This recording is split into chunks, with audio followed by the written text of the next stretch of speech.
যখন একজন আত্মমুগ্ধ ব্যক্তি বুঝতে পারে যে আপনি তার আসল রূপ প্রকাশ করতে চলেছেন, তখন সে আক্রমণাত্মক হয়ে ওঠে। তাদের আসল পরিচয় ফাঁস হয়ে যাওয়ার ভয় এতটাই তীব্র যে আপনার মুখ খোলার আগেই তারা আপনার বিশ্বাসযোগ্যতা নষ্ট করার চেষ্টা করবে। তারা জানে যে যদি মানুষ আপনার পক্ষের কথা বিশ্বাস করতে শুরু করে, তবে তাদের যত্ন করে তৈরি করা ভাবমূর্তিটি ভেঙে পড়বে। তাই তারাই আগেভাগে কাজটা করে ফেলে। আপনাকে তিক্ত, অস্থির বা অসৎ হিসেবে চিত্রিত করার জন্য তারা গুজব এবং অর্ধসত্য ছড়ায়। তারা আপনাকে আচ্ছন্ন, ঈর্ষান্বিত বা প্রতিহিংসাপরায়ণ বলে আখ্যা দেয়।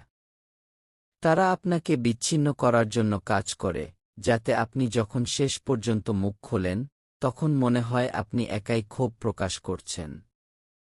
এই কৌশলটি নিজেদেরকে মিথ্যা থেকে রক্ষা করার জন্য নয়, বরং সত্য থেকে রক্ষা করার জন্য।